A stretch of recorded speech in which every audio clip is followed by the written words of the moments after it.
Welcome to Omni bank question series episode 4th। तो हाँ, finally Omni bank question series का episode 4th आ चुका है, जहाँ मैं आप सभी के पूछे गए क्वेश्चंस का आंसर देने वाला हूँ। सो वीडियो को एंड तक ज़रूर वॉच कीजिएगा, बिकॉज आपके क्वेश्चन का आंसर इस वीडियो के किस पार्ट में है ये मुझे भी नहीं पता और ना आपको पता है। सो अपने क्वेश्चन का आंसर जानने के लिए इस वीडियो को एंड तक ज़रूर वॉच कीजिएगा। तो चलिए गाइस, अब बिना किसी और टाइम वेस्ट किए इस ऑसम सी वीडियो को स्टार्ट कर लेते हैं। तो सबसे पहला क्वेश्चन पूछा है शीजल गहरवाल ने। तो ये मुझसे पूछ रहे हैं कि क्या ह्यूमंगुप्स और बिना एंटी ग्रेविटी प्रोजेक्टर के अच्छे से लड़ सकता है। तो मेरे अकॉर्डिंग जो ह्यूमंगुप्स और है वो बिना एंटी ग्रेविटी प्रोजेक्टर के अच्छे से लड़ने की बात तो दूर की, बल्कि अर्थ के ग्रेविटी में सरवाइव ही नहीं कर पाएगा, बिकॉज ह्यूमंगुप्स और आधा गूप का एक फ्यूजन है। सो बिल्कुल ही गूप की तरह अगर ह्यूमंगुप्स और के पास से एंटी ग्रेविटी प्रोजेक्टर को हटा दिया जाए तो ह्यूमंगुप्स और अर्थ की ग्रेविटी में सरवाइव नहीं कर पाएगा। सो हाँ, मुझे लगता है कि ह्यूमंगुप्स और बिना एंटी ग्रेविटी प्रोजेक्टर के अर्थ के ग्रेविटी में सरवाइव नहीं कर पाएगा। सो अब नेक्स्ट क्वेश्चन पूछा है जेन काजमा ने। तो इनका क्वेश्चन है कि क्या न्यू सीरीज में एनिमेटोनिस्ट है। हाँ, एनिमेटोनिस्ट है न्यू सीरीज में। और एनिमेटोनिस्ट ही तो बेन टेनिसन है, यानी कि मैं ही तो बेन टेनिसन हूँ। वैसे तो मैंने अपनी आइडेंटिटी रिवील कर ही दी है। कुछ पूछा मैंने कुछ साले मैंने कुछ पूछा मैंने कुछ। सब नेक्स्ट क्वेश्चन पूछा है आयुष रीडर भाई ने। तो ये मुझसे पूछ रहे हैं इज ओमनिट्रिक्स हैव रुक डीएनए। तो हाँ, ओमनिट्रिक्स में रुक की स्पीसीज का डीएनए अवेलेबल है, बिकॉज ओमनिट्रिक्स ने आज तक ना ही रुक को या फिर ना ही रुक की स्पीसीज के किसी भी मेंबर के डीएनए को स्कैन किया है, जिससे ये कंफर्म होता है कि ओमनिट्रिक्स में रुक की स्पीसीज का डीएनए अवेलेबल है। तो अब अगला क्वेश्चन पूछा है पीयूष रावत ने। तो ये मुझसे पूछ रहे हैं कि क्या ओमनिट्रिक्स पानी से खराब हो सकती है। तो आजकल तो हमारी नॉर्मल रिस्ट वॉचेस भी वाटर प्रूफ होती हैं, तो ऑफ कोर्स लेवल 20 के टेक यानी कि ओमनिट्रिक्स को वाटर प्रूफ ही क्रिएट किया गया होगा। सो हाँ, ओमनिट्रिक्स कभी भी वाटर से खराब नहीं हो सकती है, बिकॉज ओमनिट्रिक्स को वाटर प्रूफ क्रिएट किया गया है। सो जो नेक्स्ट क्वेश्चन पूछा है वो पूछा है डीमॉन्स एनिमे वर्ल्ड ने। तो ये मुझसे पूछ रहे हैं what if all Ben of every timeline will transform into alien x and fight each other. अब अगर सभी टाइमलाइन के बेन्स एलियन एक्स में ट्रांसफॉर्म होके एक दूसरे से फाइट करना स्टार्ट कर देते हैं, तो ये कहना तो काफ़ी ज़्यादा मुश्किल है कि उनमें से विनर कौन होगा। बट ये तो कंफर्म है कि 20-25 प्लैनेट्स तो काफ़ी इजीली डिस्ट्रॉय हो ही जाएंगे, एंड अगर उनमें से एक एलियन एक्स अपनी फुल पावर पे आ गया तो यूनिवर्स की ही क्या बल्कि पूरे मल्टी यूनिवर्स की बैंड बज जाएगी।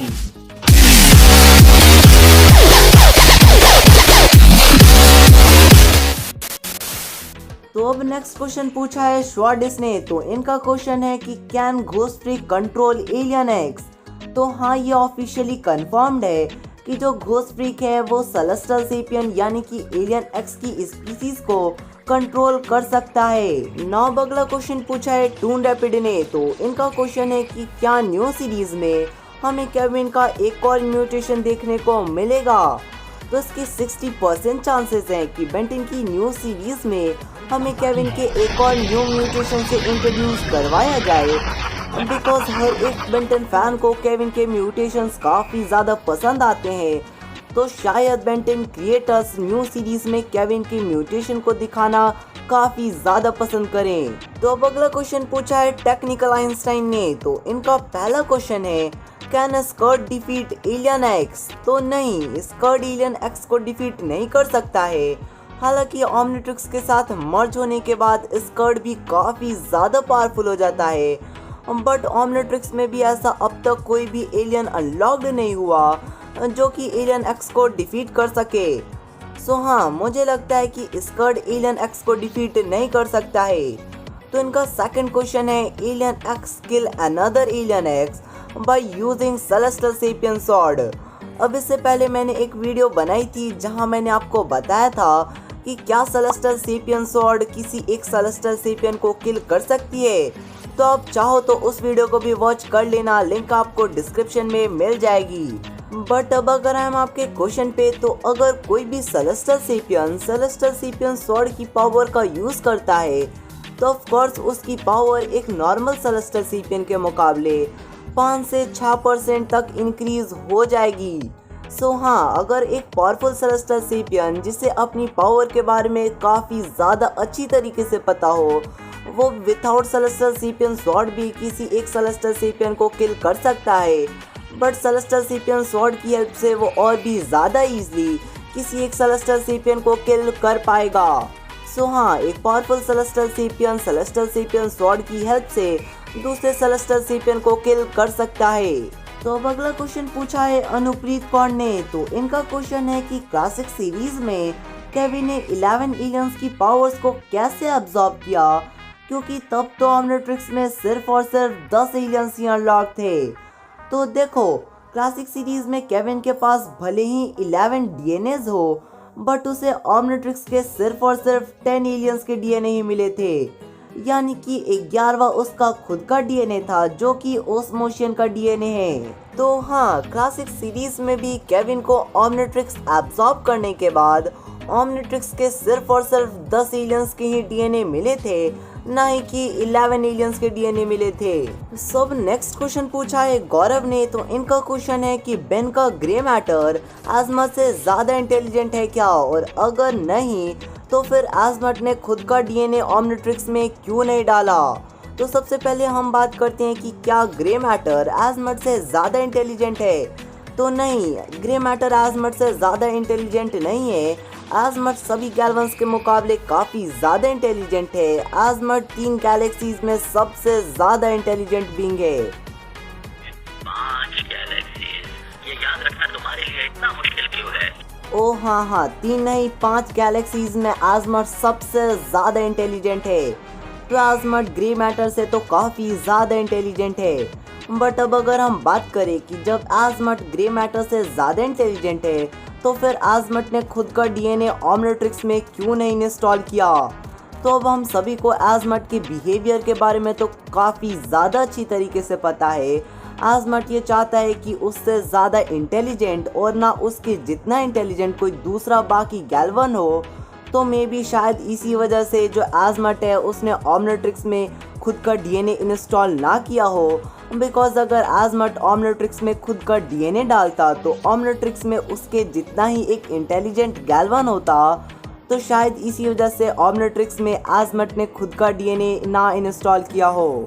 तो अब अगला क्वेश्चन पूछा है आइस गेमिंग ने। तो इनका पहला क्वेश्चन है कि अगर एटॉमिक एक्स और एटॉमिक एक्स की एक बैटल होती है तो क्या ये टाई होगा। तो इनकी बैटल का डिसीजन इनके यूज़र पर डिपेंड करता है। अब अगर दोनों ही एटॉमिक एक्स को वो यूज़ करते हैं जिन्हें एटॉमिक एक्स की पावर्स के बारे में काफ़ी ज़्यादा अच्छी तरीके से पता है, तो मे बी ये बैटल टाई हो जाए। बट अगर एक एटॉमिक एक्स को बायोबेन 10,000 यूज़ कर रहा है तो दूसरे एटॉमिक एक्स को बेंजारो यूज़ करता है, तो ऑफ कोर्स इस बैटल में बायोबेन 10,000 का एटॉमिक एक्स विनर होगा। बिकॉज बायोबेन 10,000 को एटॉमिक एक्स की पावर्स के बारे में बहुत ही ज़्यादा अच्छी तरीके से पता है। तो वहीं बेंजारो को एटॉमिक एक्स की पावर्स के बारे में ज़्यादा अच्छी तरीके से नहीं पता। तो ऑफ कोर्स इस बैटल का विनर बायोबेन 10,000 वाला ही एटॉमिक एक्स होगा। सो हाँ, अगर 2 एटॉमिक एक्स की बैटल होती है तो इनकी बैटल का डिसीजन इनके यूज़र पर डिपेंड करता है। तो इनका सेकंड क्वेश्चन है कि क्या आपको बेन और ग्वेन वो लगते थे, अगर समझदार हो तो समझ जाओगे। अच्छा चलो, क्वेश्चन तो काफ़ी ज़्यादा अच्छा है, बट ग्वेन और बेन वो होंगे या तुम डायरेक्ट भी तो बोल ही सकते थे। खैर, मुझे नहीं लगता था कि जो बेन और ग्वेन है वो हैं, बिकॉज स्टार्टिंग से ही हमें बताया गया है कि जो बेन और ग्वेन है वो एक दूसरे के कज़न्स हैं। बट लिटरली बेन और ग्वेन की जो जोड़ी होती वो काफ़ी ज़्यादा अच्छी होती। एंड अब इनका थर्ड क्वेश्चन है कि अगर सभी बेन्स का कोलैबोरेशन होता है तो क्या सभी विल्गैक्स का भी कोलैबोरेशन होगा। अब देखो, अगर सभी बेंस एक दूसरे के साथ आते हैं तो ज़रूरी नहीं कि सभी विलगैक्स भी एक दूसरे के साथ आएंगे, कुछ और भी हो सकता है, या फिर कोई और विलन भी एक दूसरे का साथ दे सकते हैं। बट कोई ना कोई बड़ी प्रॉब्लम होगी तभी सभी बेंस का कोलैबोरेशन होगा। अब बेंस एक दूसरे के साथ ब्रेकफास्ट लंच बनाने के लिए तो कोलैब करेंगे नहीं, या फिर एक दूसरे का साथ देंगे नहीं।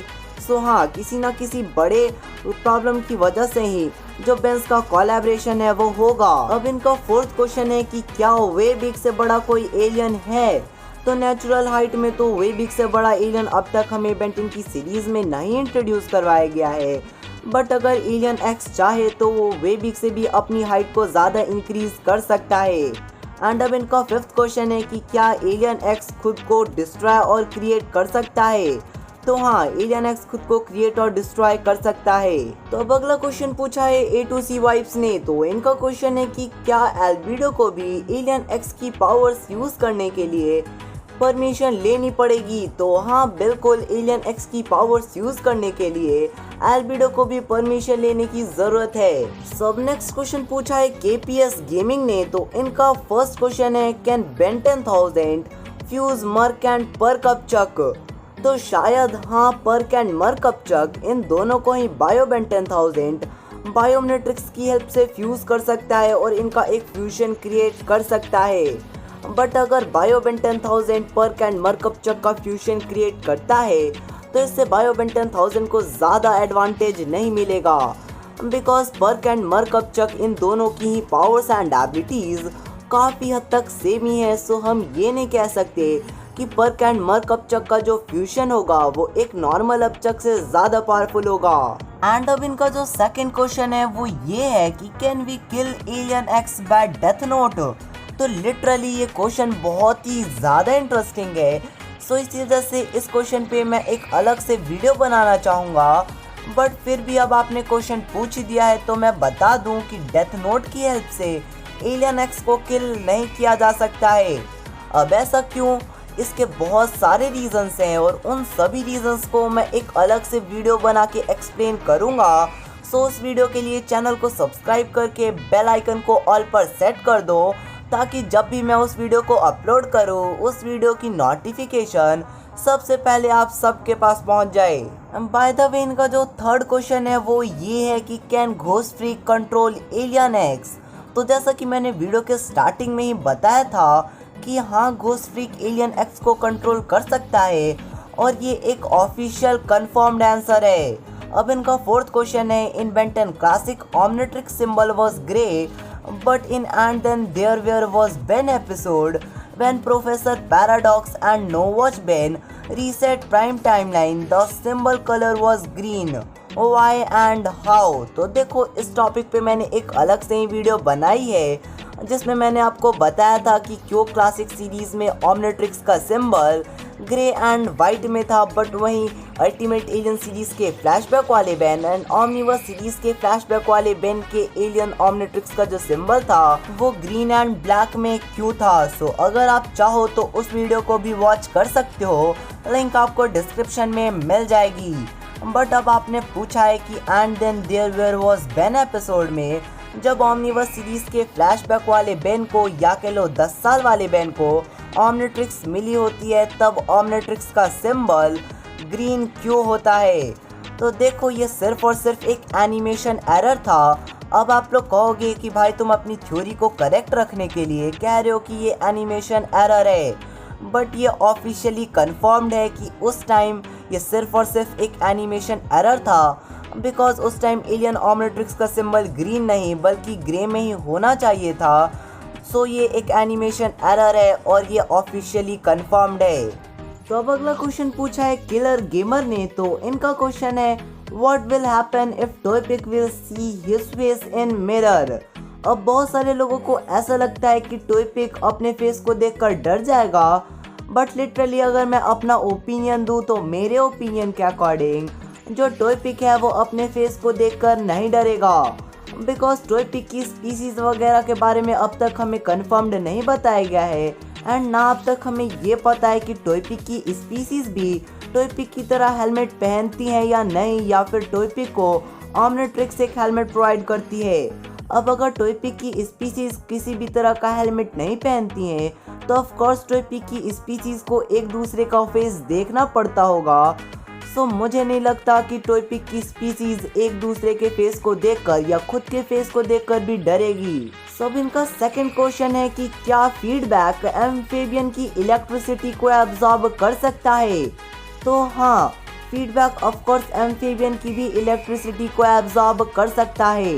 सब नेक्स्ट क्वेश्चन पूछा है एसआरआई स्टूडियो ने। तो इनका क्वेश्चन है कि बेंटन की एलियन एक्सटिंक्शन मूवी में बेंटन 1000 की टाइमलाइन के विल्गैक्स का आखिर क्या हुआ?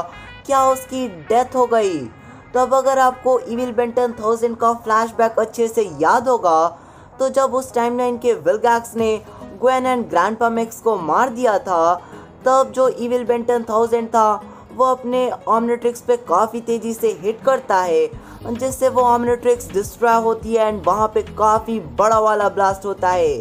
अब मे बी उसी ब्लास्ट में विल्गैक्स की डेथ हो गई हो, बट अब एक टाइम के लिए हम मान लेते हैं कि उस ब्लास्ट से विल्गैक्स किसी भी तरह बच गया होगा। बट जब इविल बेंटन 1000 एलियन एक्स में ट्रांसफॉर्म हुआ तब ऑफ कोर्स इविल बेंटन 1000 सबसे पहले विल्गैक्स को ही मारेगा, बिकॉज उसकी वजह से उसने अपने ग्वेन एंड ग्रैंडपा मैक्स को खो दिया, जो कि उसके लिए काफ़ी ज़्यादा बड़ी बात है। सो इसी वजह से मुझे लगता है कि जो बेंटन 1000 था बेंटन की एलियन एक्सटिंक्शन मूवी वाला, उसके टाइमलाइन के विल्गैक्स की डेथ हो ही गई होगी। तो अब जो अगला क्वेश्चन पूछा है वो पूछा है श्रीजल गहरवाल ने। हाँ, पता है ये इनका सेकंड क्वेश्चन है। तो इनका क्वेश्चन ये है कि क्या प्राइम बेन गुडरूट में ट्रांसफॉर्म होकर बेंजारो को ठीक कर सकता है? तो मैं कंफर्म तो नहीं बोलूँगा कि गुडरूट बेंजारो को नॉर्मल कर देगा, बट इसके 50-50% चांसेस ज़रूर हैं, बिकॉज गुडरूट कोई वैक्सीन तो क्रिएट नहीं कर सकता है और ये डेरिक जे वाइट ने कंफर्म कर दिया था। बट मे बी गुडरूट कोई ऐसी गैस को क्रिएट कर दे जिससे बेंजारो वापस से नॉर्मल हो सके, वरना और भी बहुत सारे तरीके हैं जिनसे बेंजारो को वापस से नॉर्मल किया जा सकता है। अब क्या क्या करके बेंजारो को नॉर्मल किया जा सकता है ये सब मैं आपको इस वीडियो में नहीं बल्कि किसी और वीडियो में एक्सप्लेन कर दूंगा। बट जैसा कि मैंने आपको आंसर दे ही दिया कि गुडरूट शायद कोई ऐसी गैस को क्रिएट कर सकता है जिनसे बेंजारो वापस से नॉर्मल हो जाए। तो अब अगला क्वेश्चन पूछा है रणवीर सिंह ने। व्हाट रणवीर सिंह? अब अगर हम उनके क्वेश्चन पे, तो इनका क्वेश्चन है अगर हमारा प्राइम बेन पॉलीमॉर्फिक क्रिस्टल को अपनी ओमनिट्रिक्स में डाल लेता है तो क्या होगा? तो सबसे पहले तो बेन पॉलीमॉर्फिक क्रिस्टल को ओमनिट्रिक्स में डाल ही नहीं सकता, बिकॉज पॉलीमॉर्फिक क्रिस्टल को ओमनिट्रिक्स कभी एक्सेप्ट ही नहीं करेगा। एंड इससे पहले मैंने एक वीडियो बनाई थी कि अगर बेन को पॉलीमॉर्फिक क्रिस्टल मिलता है तो क्या होगा। सो अगर आप चाहो तो उस वीडियो को वॉच कर सकते हो, लिंक आपको डिस्क्रिप्शन में मिल जाएगी। सब जो नेक्स्ट एंड लास्ट क्वेश्चन पूछा है वो पूछा है सीता बर्मन ने। तो इनका क्वेश्चन है why Ben ten 1000 not give Omnitrix to Ken in Omniverse. तो इसके काफ़ी सारे रीजंस थे कि क्यों बेंटन 1000 ने ओमनिट्रिक्स केन को नहीं दी ओमनिवर्स में। पहला तो ये कि जो केन है वो इतना ज़्यादा कैपेबल नहीं है कि वो ओमनिट्रिक्स जितने पावरफुल डिवाइस का यूज़ करे। हाँ, वो बात अलग है कि बेन को भी काफ़ी छोटी एज में ही ओमनिट्रिक्स मिल गई थी और बेन भी ओमनिट्रिक्स के यूज़ करने के लिए काबिल नहीं था, बट बेन से ओमनिट्रिक्स लेने वाला कोई था नहीं, जिस वजह से ओमनिट्रिक्स बेन के पास ही रही एंड बेन को धीरे धीरे ओमनिट्रिक्स का काफ़ी ज़्यादा अच्छा एक्सपीरियंस हो गया। सो हाँ, पहला रीज़न तो यही है कि जो केन है वो ओमनिट्रिक्स जितने पावरफुल डिवाइस को यूज़ करने के कैपेबल ही नहीं है। दूसरा ये कि जो बेंटन 1000 है उसे केन की काफ़ी ज़्यादा चिंता है। अब अगर केन के पास ओमनिट्रिक्स जितना पावरफुल डिवाइस होगा तो ऑफ कोर्स केन पे काफ़ी सारे विलन्स अटैक भी करेंगे। अब केन को ओमनिट्रिक्स का यूज़ करना ज़्यादा अच्छी तरीके से नहीं आता है, तो केन उन विलन से उतनी भी अच्छी तरीके से फाइट नहीं कर पाएगा और ऐसा हो सकता है कि वो विलन्स केन को काफ़ी ज़्यादा डैमेज दे दें। बिकॉज हम सभी ने बेंटन की क्लासिक सीरीज़ में देखा था कि जब बेंटन 1000 ने केन को ओमनिट्रिक्स दी थी तो केविन 11000 ने केन को काफ़ी ज़्यादा जख्मी कर दिया था। सो ये भी एक रीज़न हो सकता है कि जो बेन 10,000 है उसने केन को ओमनीवर्स सीरीज में ओमनिट्रिक्स ना दी हो, बिकॉज बेन 10,000 केन की काफ़ी ज़्यादा चिंता करता है। तो इसी एक क्वेश्चन के साथ होता है ओमनी बैंक क्वेश्चन सीरीज के एपिसोड 4 का एंड। अब आप सभी ने बहुत सारे ऑसम क्वेश्चंस पूछे थे ओमनी बैंक क्वेश्चन सीरीज के एपिसोड 4 के लिए, बट अब मैं एक ही वीडियो में सभी क्वेश्चंस को पिक कर लूँ ये बिल्कुल भी पॉसिबल नहीं है। सो इसी वजह से मैंने कुछ ही क्वेश्चंस को पिक किया था, बट लिटरली आप सभी ने बहुत ही ज़्यादा इंटरेस्टिंग क्वेश्चंस पूछे थे। सो उसके लिए thank you so much and I hope आप सभी को ये वीडियो पसंद आई होगी। तो प्लीज़ गाइस अब इस वीडियो को लाइक करके अपने जैसे बेन 10 फैंस के पास शेयर कर दीजिए। तो मिलते हैं फिर किसी न्यू और इंटरेस्टिंग वीडियो में, तब तक के लिए goodbye and take care.